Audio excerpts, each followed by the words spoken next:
শুরু হওয়ার আগেই দুমড়ে মুচড়ে ভেঙে পড়ল প্রায় 10 লক্ষ টাকার তৈরি হাইড্রেন। ঘটনাটি ঘটেছে কালিয়াচক 1 নম্বর ব্লকের অধীন নওদা যদুপুর অঞ্চলের অন্তর্গত সালেপুর শেখ সোলেমান টোলায়। স্থানীয়রা জানায় প্রায় 1 মাস আগে আনুমানিক 10 লক্ষ টাকা খরচ করে জেলা পরিষদের তহবিল থেকে এই ড্রেনটি তৈরি করা হয়েছে, কিন্তু এখনো পর্যন্ত সেটি চালু হয়নি। তার আগেই ভেঙে পড়ে।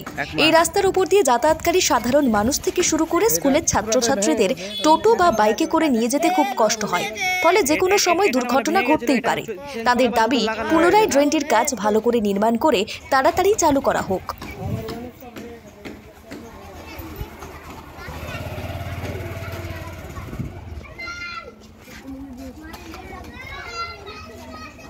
স্কুলের গাড়ি এটা না, গার্জেন করেছে, স্কুলের ছাত্র নিয়ে আসে। হ্যাঁ, তো ওই বাচ্চাদেরকে নিয়ে যেতে এখানে কেমন প্রবলেম হয় আপনাদের? অসুবিধা হয়। এখন আপনারা কি ভয় লাগে? কতদিন ধরে আছে এটা? এটা 15-20 দিন যে ঢাকা লাগানোর পর 2-3 দিন থেকেছে। আপনি ডেইলি বাচ্চা নিয়ে আসেন, নিয়ে যান, অসুবিধা হয়? কি চাইছেন, কি বলবেন? এটা ঠিক করলে মানে সুবিধা হবে, আসে যাওয়ার সুবিধা হবে, বাচ্চা নিয়ে যেতে সুবিধা হচ্ছে। মানে যাওয়ার সময় যদি ভবিষ্যৎ ভেঙে যায় তো ক্ষতি তো সবারই হবে, বাচ্চাদেরও ক্ষতি হবে, ওদেরকে নিয়ে ভয়টা বেশি। আপনার নাম? ওয়াসিম মমিন। কতদিন আগে ড্রেনটা হয়েছিল? ড্রেনটা হলো আপনার 25 দিন।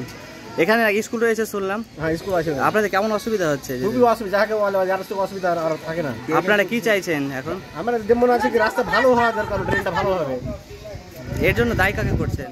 তাই আপনার যা বানিয়েছে, যাই কন্ট্রাক্ট তার উপর দায়। আপনার নাম? আমার নাম নাজিরুল ইসলাম। কবে ড্রেনটা তৈরি হয়েছে? ট্রেনটা হয়ে গেল মোটামুটি 20 দিন হয়ে গেল, 20-22 দিন। এই যে আপনার সামনে যে স্কুলের বাচ্চারা যাচ্ছে, পিছনে স্কুল আছে? হ্যাঁ, পিছনে কোন স্কুল? স্কুল আছে, একটা প্রাইভেট স্কুল আছে, এই তো এখানে লিটল বার্ড স্কুল আছে।